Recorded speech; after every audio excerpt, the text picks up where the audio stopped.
é isso. Então, imagine você que se o autor for provisoriamente mantido nessa posse, essa situação pode gerar um prejuízo para o réu. O próprio Gonçalves traz exemplos para a gente, quando ele diz assim, ó, a concessão da liminar em favor do autor pode gerar a paralisação de obras, né? E essa paralisação de obras que estavam sendo promovidas pelo réu, imagine. E aí, mais tarde, o réu suscita o caráter dúplice e prova que ele, réu, era o melhor possuidor, né? Então, nessa situação, se essa demanda demora um ano e meio, né, como é que ficam os prejuízos que o réu estaria a sofrer, né? Então, ele alega isso para pedir que seja apresentada uma garantia em juízo. Essa garantia que pode ser uma fiança ou um direito real de garantia, penhor, hipoteca ou anticrese, tá? Que seria prestado em juízo. Uma outra hipótese também cabível, nas situações em que o autor não tem recursos para apresentar, né, seria essa hipótese que está aqui descrita, né, no artigo, quando ele diz assim, sob pena de ser depositada a coisa litigiosa. Ou seja, a ideia do bem ser confiado a um fiel depositário, que aí nesse caso não seria nem o autor nem o réu, né? Então aí o bem não ficaria nem com um nem com o outro. Já é uma situação mais improvável da gente visualizar na ordem prática, tá?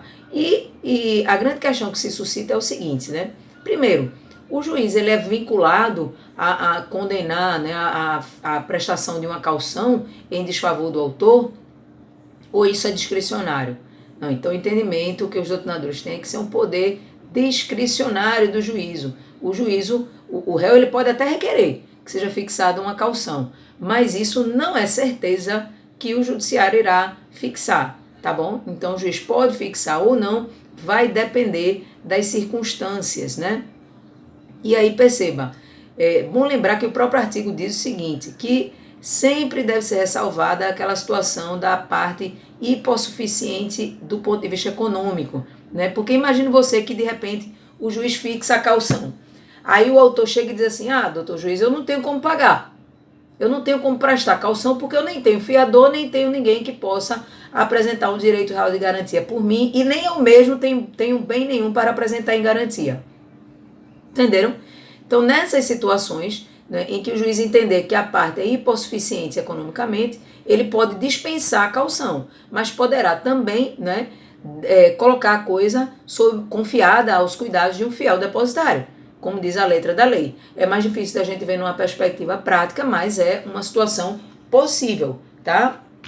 E aí, Flávio Tartucci, ele coloca na obra dele, né, o novo CPC, o Direito Civil, ele diz assim, como novidade que vem em boa hora, a caução, que é aquela garantia, né, é dispensada para os autores que forem hipossuficientes, devendo o magistrado decidir de acordo com as peculiaridades do caso concreto, tá? Isso porque essa perspectiva do hipossuficiente economicamente é uma coisa nova, é uma coisa que apareceu agora no CPC de 2015, porque no DIN 73 não havia essa previsão, né? E por não haver essa previsão, muitos até questionavam, né, se seria inconstitucional ou exigir essa caução, né, seria ilegal, enfim, né, havia muita discussão naquela época, mas que essa controvérsia ela foi suplantada com o novo CPC, que previu que o juiz não é obrigado a conferir a caução, né, ele pode dispensar nas hipóteses dos hipossuficientes economicamente,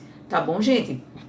Mas sempre ter em mente isso, que o réu ele só vai fazer esse pedido, né, quando ele provar que esse autor, né, mantido na posse pode gerar prejuízo para ele, réu. E aí perceba, nesse contexto, ele vai estar dando elementos de que ele, o réu, é o melhor possuidor. E, obviamente, ele vai estar suscitando o caráter dúplice, né, em favor dele na ação possessória e vai formular pedidos em favor dele. Um dos pedidos que ele vai formular é nesse sentido, né, de caução a ser prestada pelo autor, justamente para salvaguardar os eventuais prejuízos que ele, réu, sofreria pela permanência do autor indevida no imóvel, tá? Isso aí é um exemplo que a gente está dando para vocês. Pronto, gente, é isso. A gente fica por aqui e aí na próxima aula a gente começa a falar sobre os direitos reais, tá bom? Um beijo grande para vocês e protejam-se, viu? Se cuidem bastante. Beijão. Tchau, tchau.